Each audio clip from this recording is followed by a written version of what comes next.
Kreu aktual I Parlamentit Ilir Meta akuzohet se ka marrë rishfet nga kompania Debt International Advisory, DIA, një kompani për mbledhjen e borxheve të CEZ shpërndarjes, e cila ka hedhur në gjyq OSHE në gjykatën e arbitrazhit në Vjenë. Sipas rrjetit investigativ BIRN, avokatët e kontraktuar nga OSHE-ja për të mbrojtur interesat shqiptare në gjyqin kundër kompanisë Debt International Advisory, të Kastriot Ismailajt, që ndodhet I arrestuar në Shqipëri, kanë pretenduar se një ish kryeministër I hetuar për korrupsion ka përfituar shuma të mëdha parash nga kompania Ismailajt. Janez Kopash konfirmoi pretendimin e qeverisë se pa marrëveshjen me ÇEZ, Republika Çeke do të kishte vënë veton për statusin kandidat të Shqipërisë. Drejtori I Sekretariatit të Komunitetit të Energjisë tregoi se marrëveshja është firmosur në zyrën e tij dhe se vetëm 2 orë më pas çekët hoqën veton. The final agreement between ČEZ and Albanian government was signed in my office. Marrëveshja përfundimtare mes ÇEZ-it dhe qeverisë shqiptare është nënshkruar në zyrën time. And it was a condition for removing the ban on or veto on accession negotiations raised by Czech Republic. Dhe ishte kusht që të hiqej vetoja nga ana e Republikës Çeke në kohën e bisedimeve për dhënien e statusit të vendit kandidat. Kontrolli I lartë I shtetit bën përgjegjës ministrin e energjetikës Damian Gjiknuri për dëmin që u shkaktua shtetit nga marrëveshja me çekët e ÇEZ shpërndarje. Gjithsej 479 milionë euro I kushtoi shtetit kjo marrëveshje, sipas një auditi të KLSH-s, ku analizohen vendimet që u morën nga grupi I punës I kryesuar nga Damian Gjiknuri. Ndjekje penale nuk kërkohet vetëm për ministrin e energjetikës Damian Gjiknuri, por edhe për avokatin e përgjithshëm të shtetit shqiptar Alma Hicka. Marrëveshja me çekët është tërësisht e paparabashtë sipas inspektorëve të KLSH-s. Rreth 730 milion lek I ka dhënë Ministria e Shëndetësisë kompanisë Marketing and Distribution për realizimin e kontrollit shëndetësor bazë për grup mosha 40 deri në 65 vjeç. Kjo kompani ka lidhur kontratën për financimin e shërbimet me Fondin e Sigurimeve të Kujdesit Shëndetësor me 7 janar të këtij viti. Megjithse është thënë se check-upi do të jetë falas, këto janë paratë të taksapaguesve shqiptar. Marketing and Distribution që do të kryejë këtë shërbim, në fakt, është një kompani e specializuar për importin, shpërndarjen dhe tregtimin e cigareve, pijeve alkolike, produkteve shtëpiake dhe atyre për zyra e kancelari. Policia e shtetit italian ka publikuar në faqen e saj zyrtare lajmin për kapjen e një rrjedhi trafikantësh shqiptar dhe italian që transportonin lëndë narkotike nga Shqipëria në Itali përmes një avioni të tipit të lehtë. 4 persona të arrestuar pas këtij aksioni akuzohen për veprën penale të trafikut internacional të lëndëve narkotike. Sipas të njëjtit burim, avioni u zbulua nga një helikopter I policisë italiane që e bllokoi dhe e detyroi të zbresë në tokë. Por ky nuk është rasti I parë që avion të vegjël ngarkohen me drogë në Shqipëri dhe ulen në pistat e shtetit fqinj për të shpërndarë më pas drogën në qytetet italiane apo në vende të tjera të Europës.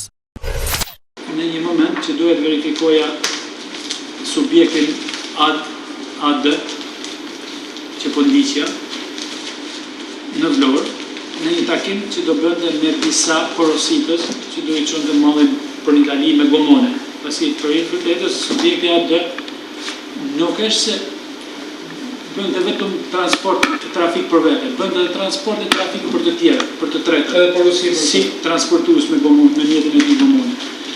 Në një moment që unë doja të verifikoja me kë do takohesh në qytetin e Vlorës, kam parë një mjet me targa me targa A003GB, Audi IZ A8 në xhama të zi që erdhi tek makina e subjektit AD. Nuk zbriti njëri, po subjekti AD zbriti nga makina e tij dhe hipi në këtë Audi. Shënova thjesht targën e Audi dhe u largova se ishte e kotë vazhdoja. Të nesmen në ora 8:30 në zyrë, masi bëm mbledhjen e mëngjesit me oficerët e zyrës dhe me shefin e sektorit, ndam detyrat konkrete të ditës, u shpërndam për zyra. Në zyrën time, unë e parë që bëra hapa sistemin tim dhe verifikova këtë targë, AA003GB, targë e shqiptare. Sa po e hap? Audi A8. Këtë Audi A8, sa po e hap sistemin? Çfarë rezultoi? Më rezultoi pronar I mjetit? I mjetit Semir Tahiri, ministri I brendshëm. Ish komisari antidrogës Dritan Zagani nga Aratia përsërit akuzat ndaj policisë së shtetit dhe prokurorisë për krimet e rënda për mosveprim në luftën kundër trafikut të drogës. Në një intervistë të transmetuar në emisionin Opinion, Zagani ndër të tjera tregoi për shtetasin Arben Dalipi, që sipas tij prej vitesh merret me trafikun e drogës dhe në asnjë rast nuk është goditur nga policia dhe prokuroria. Ai tregon informacionet që dispononte për posedimin e 20 kilogramëve kokainë dhe 3 milion euro në shtëpinë e tij. Që ky subjekt në Vlorë ishte i garantuar, flasin faktet, sepse ky subjekt është nga ata persona që ka vite e vite që punon i qetë në trafikun e drogës. Vite e vite pas kanë lënë gjithë qeverit punojnë këtë. Ky punon i qetë. Pse punon i qetë? Nuk ka rëndësi qeveria, nuk le qeveria më punu drogën. Fjala punon, nuk le gjithë, po punon apo trafikon? Trafikon, punon në drejtim trafikut paligjshëm të drogës. Të drogës. Dhe ky element kontingjent jeton si një zotni i njohur në Vlorë, mjafton të pyesësh në Vlorë, e din gjithë që filani që ka lek boll, filani që ka atë vilën, ky subjekt është i lirë, nuk është ndjek asnjëherë, nuk është filluar asnjëherë procedimi me gjithë këto dhëna që ka pas. Pastaj jo vetëm për drogën, unë kam dhënë edhe dhëna të tjera. Çfarë dhëna të tjera? Në shtëpinë e tij është marrë me dorë nga njerëzit çanta me 20 kg kokainë. Kokainë e pastër me 20 kg. Dhe një shprehje. Te kishin informacion që e kishin informacion që unë kam hedhur në informacion. Edhe këtë informacion e keni hedhur në sistem? Po, e kam hedhur në sistem dhe biles nga informacioni që kam hedhur në sistem, ata të qendrës Prokuroria Krimeve të Rënda më akuzon që kam dashur me vendos mjete speciale përgjimi GPS e budalliqe në banesë dhe mjetin e këtij. Në kokën time, që nuk është e vërtet fare, nuk e fillojmë dot pas të informacione nga vinte kjo kokainë dhe ku shkonte. Kjo kokainë ky ka lidhje shumë fuqishme në Tiranë. Vite nga Tirana, ky investonte me lek cash. Në një informacion që kisha në atë kohë për lekët. Çfarë informacioni? Ky zotëri në banesë dispononte mbi 3 milion euro cash. Euro cash? Euro cash. Edhe këtë informacion e keni në sistem? Edhe këtë informacion e kam në sistem. Edhe pas të informacion nuk pati se reagim? Jo që nuk pati reagime. Kom hedhur edhe tjetrën që ai në një vilë të madhe që ka diku mbi ujin e ftohtë në Vlorë, në mal, disponon edhe një bodrum plot me armë, me arsenal armësh. Edhe këtë kam hedhur në sistem, edhe këtë kam deklaruar te për të mirë. Edhe ky informacion është në sistem edhe për këtë. Edhe ky është deklaruar. Informacioni nuk pa reagim. Po ta thash prapë. Kokainë, armë, miliona euro.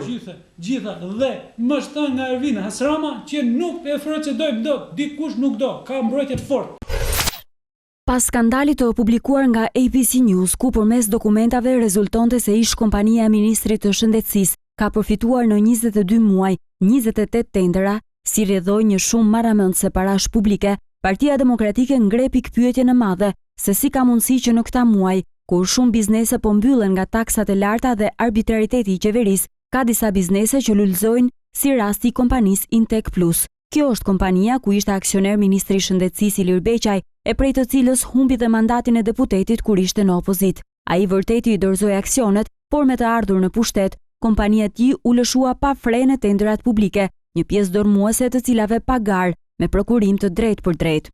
Një kompani modeste, e cila deri përpara vitit 2013 deklaron të shitje në vlerën e 63 milion lek dhe fitim në vlerën e 8 milion lek. 2 vjet pasi themeluesi i saj, Ilir Beqja, ka marrë postin e ministrit, ajo është shumë fishuar dhe ka arritur në vlerën 160 milion lek, duke rritur fitimin neto në 42 milion lek. Duke Benametaj. Çfarë ka bërë Benamet? Kapitenin e ekonomisë shqiptare. Njeriu që krenohet, i vetmi që krenohet me doing business. Fitoria zyrtare e Republikës Shqipërisë. Vetëm jepet pak kritik. Po, i jepen $10 milion nga Ministritë e Linjës, Qazim Sedinit, Kadëm Sedinit, që t'ja paguaj pronarit të koncesionit në Elbasan, pas cilit është drejt për drejt shefi i punës Arben Ahmetaj. Qazim Sedini ja ka dhënë Arben Ahmetaj? I kalon. 10 milion euro për sa? 10 milion euro për tenderin, për koncesionin e landfillit Elbasanit. Me këste prej 300.000 eurosh në muaj, pra 10.000 euro në ditë, merr koncesionari i landfillit Elbasanit. 5 miliard ja japin Carapulit, ndërtuesit të Sarajeve të Edi Ramës, me tender të bërë enkas për të, me çmim të fryrë dhe ku ai është ofertuesi më i shtrenjtë. 850 milion lek janë dhënë Safet Gjicit, kandidatit e Edi Ramës për Bashkinë e Kamzës. 340 milion lek janë dhënë Pierin Dreut, deputetit të Edi Ramës, miliona ka marrë kompania Ilir Beqës. 970 milion lek ka marrë kompania e Sadri Abazit. Para të gjakut të shqiptarëve të dhëna pa tender dhe pa garë. Kontrolli i lartë i shtetit raportoi 777 milion euro dëm ekonomik me autor qeverin për një vit. Sipas Partisë Demokratike i bien 2 milion euro në ditë të çuara dëm gjatë 2014-s. Një llogari edhe më e prekshme është ajo që zgjedh të përcjell Jorida Tabaku. Në vitin 2014, nga Çezi, nga OSHE-ja, nga tenderat, me qoftë me shpallje, qoftë pa shpallje, çdo qytetar ka humbur 300 euro nga ky abuzim. Makina si kjo që shihni në ekran, mjetet e preferuara të sheikëve e pasanikëve të botës. Ky është problemi që ka Edi Rama për ministrat e tij që e kanë kryer shumë mirë deri tani misionin e vjedhjes, çvatjes, plaçkitjes fondeve kudo e në çdo mundësi që u zhdën. Sekret i madh. Sekret thot me afat ruajtje 10 vjet. Po cili është sekreti? Veturat qeveritare. A e kuptoni apo jo, vjedhja sekret. Tani, çfarë ndodh këtu? Janë 42 vetura. Po shikoni pak. Përveç zhaguarizimit të qeverisë, që u zhaguarizue, tani na dalin edhe tre belse që kushton secili të paktën 700.000 euro. Sa është mirëmbajtja në vit e makinave të këtij vendimi sekret, top sekret për 10 vjet? Sa thoni ju? 1.200.000 euro në vit. Në vit, qiraja, qiraja, jo mirëmbajtja, qiraja totale. Po të shifri qartë buxhetin, edhe do të thoja mund ta mirë zotëri, ke qenë ish kryeministër ti. Edhe ai zotëri tjetër ka qenë ish kryeministër. Dhe njohin buxhetin. Shifrini buxhetin çfarë bëhet. Buxheti shkon për prapanicën e zyrtarëve me 100 milion. Po si do thoni ju? Sepse janë me mira zyra dhe banjo që po restaurohen. A bëhet kështu më zotëri? Me mira zyra. Po ai që ka qenë, ai që din, ai që njeh buxhetin, e din që është mënyra e vjedhjes e shtrimit të buxhetit në para xhepi. Po pranaj 2 miliardë 400 milion dollar nuk duken gjikundi në horizont. Pranaj s'duken, se shnohen që të gjitha në shërbime për menderën. Po kjo është absolute. Merrni shifni, në qoftë se thoni jo, hajde të ballafaqohemi kur doni këtu. Unë do ja u bie 1/1 tendrat e rinërtimit zyrave, sallave, të pritjeve, të banjove, e me radhë. Në memorje në një çerek shekulli pluralizëm, kur më parë ndonjë qeveri e majt apo e djathtë nuk ka pasur kaq shumë denoncime për abuzime me detyrën, a me fondet publike. Kryeministri Rama ka hyrë në vitin e 3 të mandatit qeverisës, e denoncimet më të forta publike i vinë nga paraardhët si Berisha. Ish kryeministri ka nuhatjen që t'i përcjell në momentin e në vendin e duhur, duke sfikatur qartazi mizërin zyrtar të demokratëve, që denoncimet i kanë të përditshme nga selia blu. Sali Berisha, ish kryeministri për 8 vjet i demokratëve dhe kryetari i tyre historik, është tërhequr në veprimtarinë e tij në një zyrë jashtë selisë së Partisë Demokratike. Në seli shfaqet me përpikmëri vetëm për mbledhjet e grupit parlamentar. Distanca fizike me selin blu duket e menduar për t'i dhënë hapësirë dhe kohë pasardhësit të tij Lulzim Basha që të forcojë rolin e tij. Ish kryetari i Partisë Demokratike e kupton vështirësinë e krahasimit me të. Mendoj se zoti Basha këto 2 vite tani të vish në pushtet, në kryet një partije, pasi atë ka drejtuar një person tjetër 23 vjet me plus minus të veta, është një gjë mjaft e vështirë. Do të pasur dhe në mbështetjen tuaj veç. Detyra e parë atij që vjen, mendoj unë, besoj unë, është të krijoj linjën e tij, konturin e tij. Pa krijuar këtë, unë nuk besoj se mund të kishte të ardhur me ai as partia. Në këtë kontekst zoti Basha ka krijuar linjën e tij. Ngjarje dhe zëra flasin për ndikimin ende të fortë të ish-kryetarit në vendimarrjet e rëndësishme të Partisë Demokratike. Vetë Berisha i mohon. Cili do mund tjetë përveç Sali Berisht, i cili i ka përfunduar udhëheqjet e veta. Duket se Lulzim Basha ka kapërcyer tashmë kompleksin e garës ku duan ta vendosin të gjithë dhe e përcjell marrëdhënien me paraardhësin si një bashkëjetesë të nevojshme. Se unë e njoh demokracinë brenda partisë, njoh mendimet e ndryshme, njoh mendimet edhe të paraardhësit tim, nuk e kam syrgjynos siç ka bërë ky. Por edhe pak të qasje të kryetarit Basha, askush nuk do e besonte se Berisha mund të kufizohej me rregulla vendime. I lirë, duket se rezulton më efikas. Në parlament nuk njeh konkurrencë, e jo vetëm brenda radhëve të opozitës. Me gjithë akuzat që i bëhen si ish kryeministër, janë shumë të rralla rastet kur Rama qëndron për të debatuar direkt me Berishën në parlament. Pasi rreshtoi disa arsye që sipas tij ndikuan në mos realizim e planit të ardhurave, kryeministri bëri llogarit në xhep qeverisë së demokratëve nga 2009 në 2012. Në total, nga 2009 në 2013, juve që tregoni me gisht gropën e madhe që e hapi qeveria jonë sipas jush, keni pasur një grop $834 milion. Me logjikën tuaj, të gjitha këto i keni në xhepat tuaja. Me logjikën tuaj, ju sot jeni hajduti që bërtet kapni hajdutin. Berisha e quajti Ramën analfabet ekonomik, ndërsa operacionin e qeverisë kundër informalitetit e cilësoi fushat banditeske. Foli për qartë dhe paraqiti shifra të cilat vetëm një analfabet mund t'i lexoj. Denoj me ashpërsinë më të madhe fushatën banditeske të ndërmarrë ndaj bizneseve e cila bazohet në diferencimin klasor.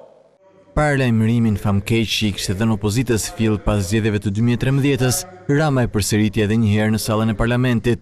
Dhe s'keni parë gjë akoma absolutisht. Akoma s'keni parë gjë. Ju siguroj për këtë. Qa do shikoni ju, ka që vite sa do rrini në opozit, do habitin edhe vetë. Prej disa javësh, po e shmang, sa po Berisha nis të flas.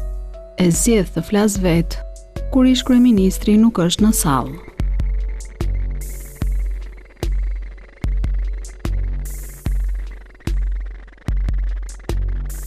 Në mënyrë të shkruar atë pa shkruar, duket se rolet janë ndarë në Partinë Demokratike. Kryetari Basha merret me partinë e ish kryetari me aksionin opozitar në parlament. Një ndarje që përtej perceptimit si mangësi e Bashës apo forcë e Berishës, mbetet një pikë e fortë për Partinë Demokratike, që edhe e tkurrur në numra, dominon debatin parlamentar. Sali Berisha ka dy funksione të dukshme brenda Partisë Demokratike. Së pari mbetet frymëzues i aksionit të saj opozitar. Njeriu më i gjatë në politikën shqiptare vazhdon të ketë burime të freskëta informacioni. Ka një grup njerëzish në Partinë Demokratike që merren në mënyrë të vazhdueshme me problemet e prokurimeve. Dhe nuk ka dosje që t'i kap. Po të mos dalë, zonja Nushi, sot para se të vi këtu më pru një dosje. Çfarë ishte dosja e saj? Prapë zonja Nushi. Kishte bërë oshe një tender për kancelarira. Dhe tenderin me 12 milion më shumë e fiton zonja Nushi, Vilma Nushi. Tani, ky është njëri klan. Tjetër është klani Olsit, tjetër është klani i që të gjitha këto shkojnë tek Edi Rama. Në mënyrën më të sigurt e ka thënë Beqa. Beqa e ka thënë që unë çdo firmë që vendos me urdhër të Edi Ramës. Të njëjtën e fundit parlamentare, dëshmoi se mbetet më i informuar për veprimet e qeverisë se sa vetë ministrat e deputetët e mazhorancës. Garda e Republikës me vendimin sekret të datës 1/10/2015 porosit për e ka vuaj, jo sekret, se kam vuën, pa ja ku a ke. Ju lutëm shumë, zoti kryetar, i seancë, fotokopjoj i jepja u gjithë deputetve. Jepja u gjithë deputetve. Pse ka hackers që i nxjerrin, ajo është punë tjetër pastaj. Ata e në miqtë e mi. Tani, çfarë ndodh këtu? Janë 42 vetura. Po shikoni pak. Përveç zhaguarizimit të qeverisë, që u zhaguarizue, tani na dalin edhe tre bense që kushton se e cili të paktën 700.000 euro. Tani na porositën 3 bensa tjerë të blindur. Nuk mund të them, se vëmtarit nuk vinë duke u shtuar. Dhe edhe një tjetër, e them që duhet jetë. Po të blesh 3, do të thot të jesh një makut, të jesh njëri pa shpirt, të jesh njëri që je vërbuar, të ka vërbuar luksi, të ka vërbuar frika, të kanë vërbuar shumë faktor, po si mund të marrish edhe 3 makina tjera të blindura? Si mund të marrish? A mund të më thonë ju mua? A nuk keni ju që keni ngrit zërin e qiell pse unë mora një makinë për delegacionet? Dhe mbush faqe delegacionet, edhe para 2 javësh thoni. Jo, ma jo nuk e mora për vete. Se kam pa me sy një herë. Dhe duhet ajo. Dhe po doni duhet dhe një tjetër. Po jo për Edi Ramën, e ka të vetë Edi Rama. Ate që trashguar unë nga para arsim, ate e ka aty ai. Të ketë 3 makina që të rinë në tako për t'i shilu Edi Rama sarë të teket, kjo është krim, është me katë. A e dini u shpondod tjetër? Sa është mirëmbajtja në vit e makinave të këtij vendimi sekret, top sekret për 10 vjet? Sa thoni ju? 1.200.000 euro. Në vit. Në vit.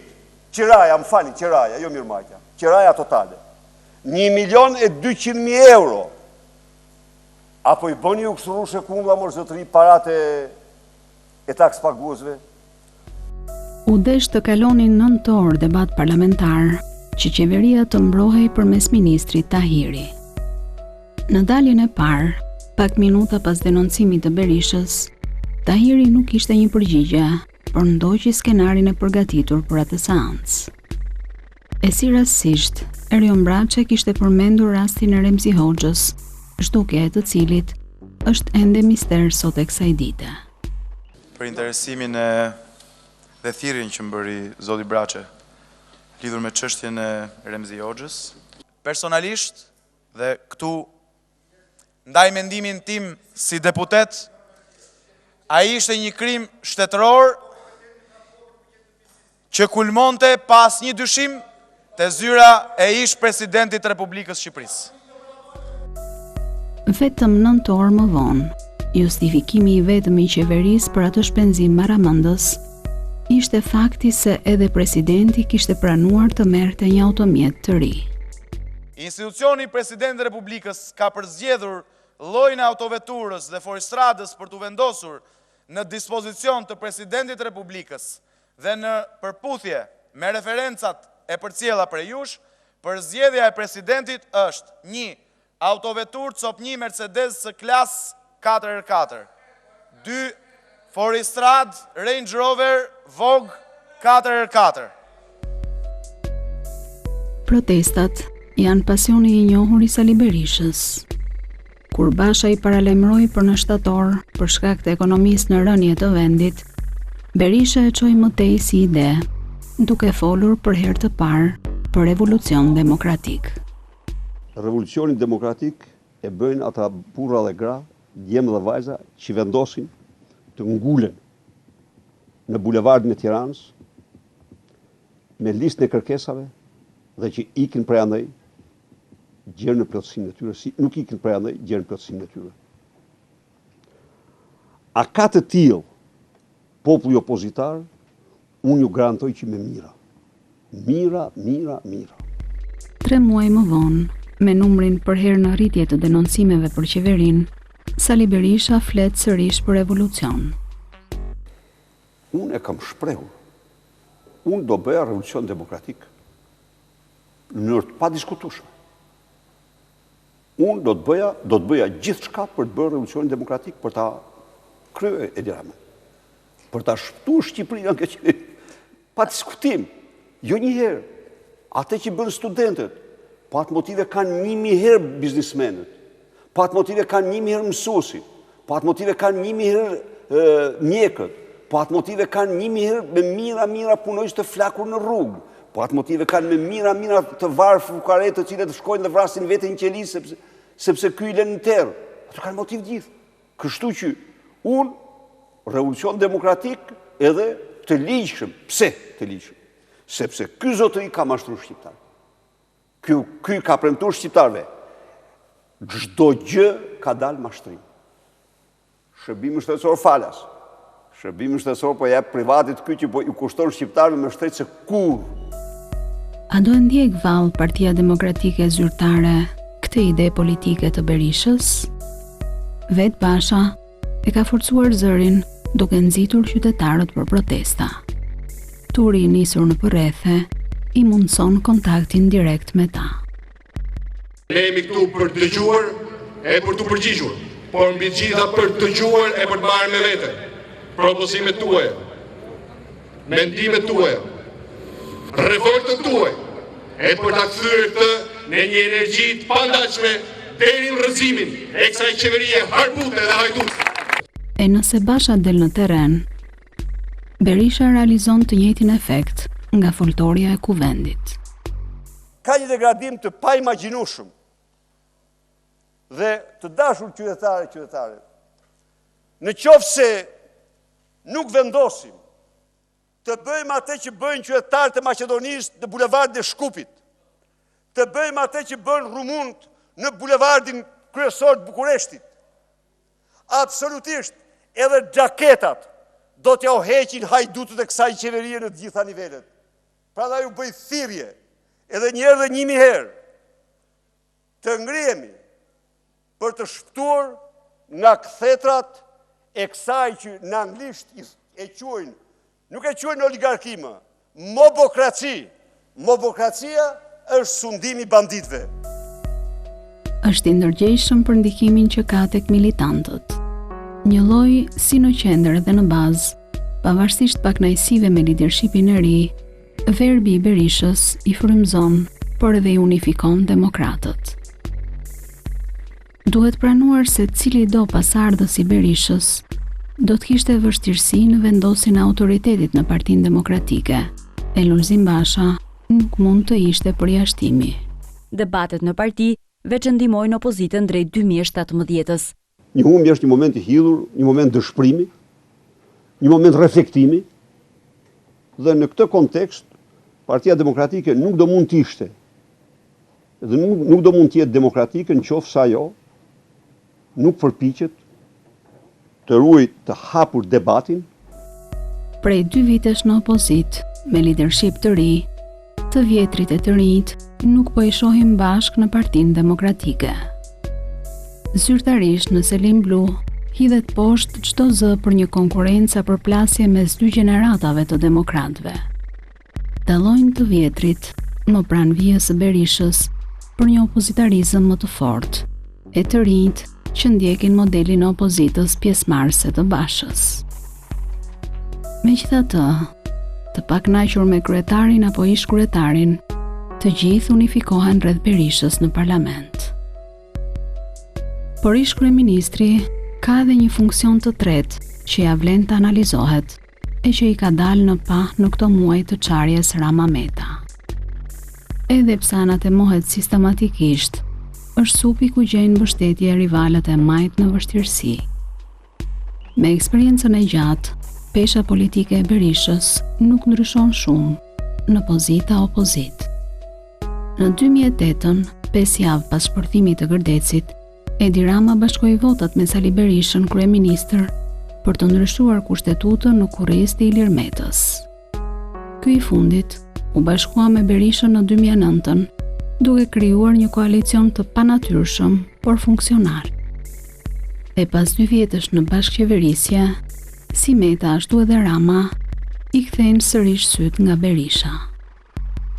Meta disi më komod, pasi bashkëqeverisja gati 4 vjeçare me Berishën, është një eksperiencë jo e largët. E shkëputja me të nuk i ka zbehur vlerësimin publik për ish kryeministrin. Edhe tani që nuk e ka më alat Ilir Metën, Sali Berisha shfaqet pranë tij në momente të vështira për liderin e LSI-s. Në janarin e vitit 2012, pak ditë para si gjykata ta shpallte të pafajshëm për akuzën e korrupsionit në lidhje me videon Meta Prifti, kryeministri atëhershëm Berisha i shkoi kreut të LSI-s në shtëpi, një gjest që u interpretua si marrje në mbrojtje e Metës. Tani që ky fundit është në syrin e ciklonit të aferës Qez, Berisha përsëri u shfaq pranë Ilir Metës, duke trokitur gotat i buzëqeshur me mikun e tij, këtë herë në një event publik ku nuk mungonin mediat, që gjërat mes tyre nuk kanë ndryshuar, nuk e mohon as vet Berisha, i cili afërsinë me Metën e përdor për të turbulluar Ramën. Edi Rama nuk ja mban, është i tmerruar për veprën e tij të zezë që ka kryer, për aferën më të madhe të korrupsionit në historinë e Shqipërisë. Ju kemi parë një foto shumë të qeshur me kryetarin e kuvendit zotin Meta. Si janë marrëdhëniet? Tani, shiko, marrëdhëniet e mia me të janë ato që kanë qenë s'kan asnjë ndryshim. Në momentin e vështirë me Qez, ku identifikoi Ramën si goditës pas shpine, Meta dhe Berisha u dakordsuan publikisht. Dhe ju dini dhe doktori e di dhe mirë se ju, që kur unë them po, kjo pun ka mbaruar. Ilir Meta u bashkëngjit me kërkesën time për hetim ndërkombëtar. Dhe unë këtë e vlerësoj. Projektligji për hetimin ndërkombëtar të kompanisë Qez me procedurë të përshpejtuar u rrëzua me vetëm 4 vota, kur nga opozita kishte disa mungesa në votim, mes të cilëve edhe vetë Berisha. Ndërsa Ilir Meta bëri një ndarje taktike të votave të veta. Një pjesë i bashkoi me opozitën e një pjesë e la abstenim, për të mos zyrtarizuar një çarje të mazhorancës, e duke dalë më i fituari me këtë lëvizje. Të ishte vallë arsyeja e këtij flirti që Edi Rama i kërkoi fshehtas Sali Berishës një konsensus në parlament, e sërish për të bërë kurban Ilir Metën me sistem zgjedhor. Rama është njëri për te fjala karakter nuk ekziston. Se nga një anë çon misionar njëri pas tjetrit për të më thënë për primin, dhe nga tjetër zotohet që është kundër primit. Të ishte vallë mohimi i kryeministrit në studio në Opinion, arsyeja që Berisha e zbuloi këtë lëvizje të fshehtë të Ramës, apo ishte një lëvizje për llogaritur e ish kryeministrit për të thelluar çarjen e dukshme mes të dyve?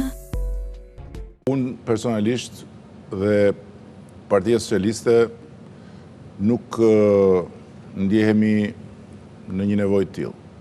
Besoj nga ana tjetër që duhet dhe do të ruajmë një konsekuencë tani më tradicionale, sistemi zgjedhor dhe reforma zgjedhore, jo sistemi zgjedhor, janë pjesë e një ndërveprimi mes gjitha palëve, sepse bëhet fjalë për rregullat e lojës dhe është mirë që të përcaktohen bashkërisht.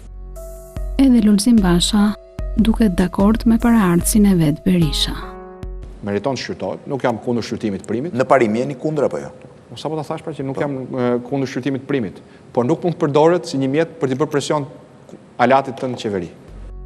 Ky sinkronizim padyshim që i ka rritur temperaturën politike Ilir Metës, pasi historia po i përsëritet me të njëjtët aktor. Jo pak probleme për këtë kanë krijuar ndryshimet që u bën natën e 28 prillit, mos gaboj, të vitit të 2008, pa u konsultuar me Komisionin e Venecës dhe pa u konsultuar as me popullin shqiptar, të cilat të dëmtuan në rënd parimin e kontrollit dhe të balancës që është mjaft vendimtar për një shtet demokratik dhe të së drejtës. Në rast se do të ketë një komision parlamentar për çështjen e reformës zgjedhore, ne do kemi profesorët tanë, ata do të mbajnë qëndrimet e tyre. Por Shqipëria nuk ka patur probleme të mazhorancës, por të politikave që bëjnë mazhorancat. Zoti Meta. 21 prill thotë Rashidi, po. Si ka 1 prill, po. Ilir Meta nuk po ja kursen gjestet partnerit qeverisës, Për herë të dytë, LSI nuk impenjohet kur kryeministri është në sallë për të folur për sukseset e qeverisë. Ministria Gjosha ishte e vetmja mes antarëve të kabinetit, ndërsa Ilir Meta ja kishte lënë vendin nënkryetares Valentina Leskaj. Ndërgjegje për faktin që çdo ditë gjinjeni dhe shpifni. 2 vjet në opozit, si ish kryeministër e ish kryetar i Partisë Demokratike, Sali Berisha duket i qartë në 3 dimensionet e tij, si frymëzues i aksioneve opozitare, si përbashkues i zërave ndryshe brenda Partisë Demokratike, por edhe si pika e fortë ku mbështeten rivalët e tij të majt, sa herë janë në vështirësi. E nëse Meta e ka qëndrim të njohur, evidentimi publik i fuqisë së Berishës nga Rama, qoftë edhe për batut, duket njërisi. Si duket mungesa e motorit të makinës opozitare këtu në parlament, bën që ju të bëni atë zhurmën e makinës, po makina nuk ecë. Edhe jeni si ata fëmijët që bëjnë zhzh, po makinë s'ka, aty në vend. Vetë Berisha nuk i njeh asnjë merit pasardhësit. Ka patur disa arritje. Le të themi u çdrogua Lazarati. U drogua Shqipëria. U drogua Shqipëria. Pse? Pa, sepse absolutisht nga shpatet e Alpeve, gjerë në frashër dhe në të katarante vendit, është mbjell drogë këtë vit sa të marra 10 vite ose 15 vite zbashku më shumë. Dhe ju e shifni që çdo ditë ka vetëm drogë, po kësaj herë është droga e partisë, Mirela. Kësaj herë vetëm në Kurvelesh u gjetën e tharë, cilësi e parë dhe e tharë, 6.2 ton, të cilat ishin të Artan Çeços edhe të Dabullëve. E mori kush vesh se kujt ishte ajo drogë? Shkoi me helikopter drejtori i policisë për t'ia mbyll gojën policëve se mos flasin se kush janë pronarët e drogës. Pra, Shqipëria u zhyt në drogë. Çfarë shikoni ju pozitive? Në qoftë se flasim për të mirë, gjën më pozitive që ka bërë këto 2 vjet, ka demaskuar veten në mënyrën më të fuqishme, më të shpejtë. Eksakt kjo është, sepse erdhi me një fasadë. Natyrisht, çdo i riardhur është i mirëpritur. Erdhi normal, një politikan që s'kishte qenë herë kryeministër, edhe kjo ishte një shpresë, një besim.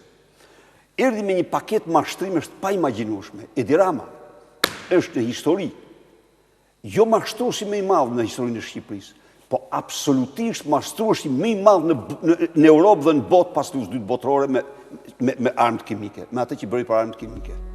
Ish kryeministri duket se po e shijon këtë status, ku ndikimi i fortë nuk i përkthehet në përgjegjësi politike. Është politikani më i lakuar në vend, edhe kur nuk bën ndalje publike.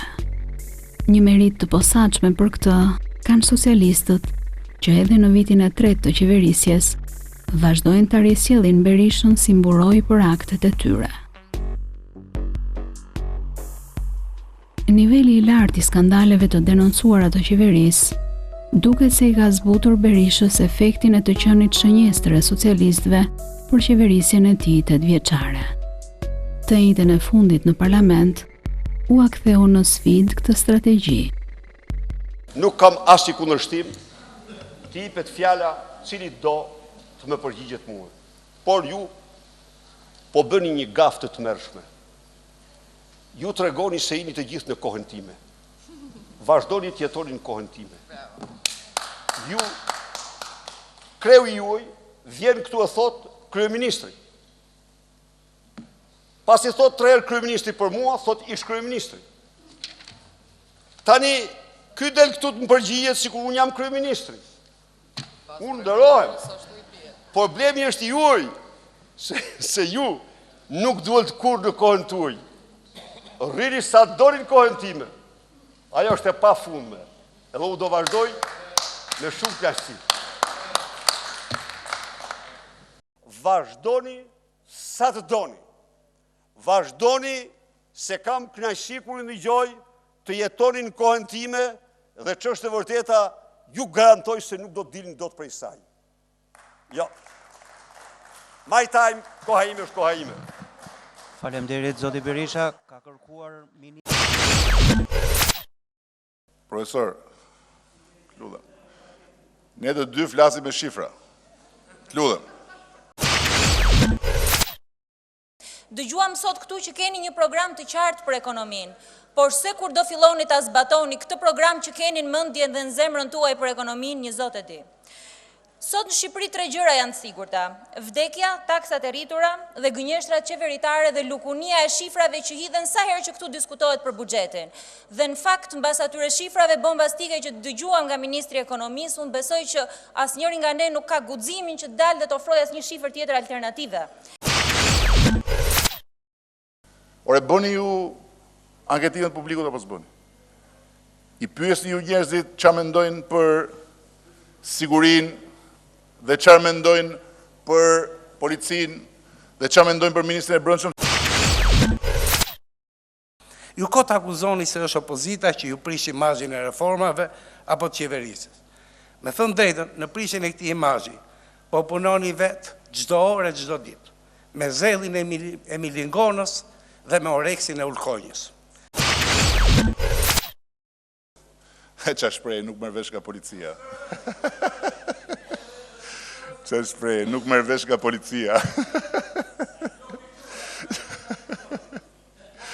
Përfiturohet kundërën, nga qa merr vesh nga policia. E ka vu e jo sekret, se kam vu unë, pa ja ku ke.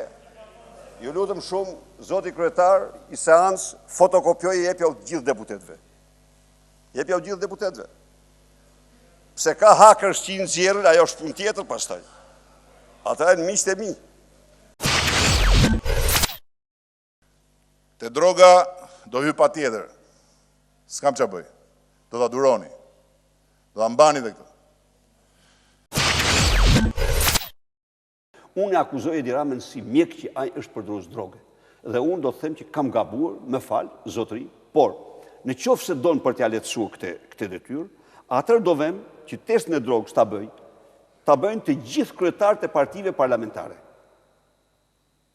Po, Ilir Meta, Lulzim Basha, Vangjel Dule, Shpëtim Idrizi, Nard Noka. Ta bëjnë kryetarët, pse ta bëjnë ta kryetarët? Sepse në doktrin, këta po doli partia e tyre parë, kanë shansin për të bërë kryeministra.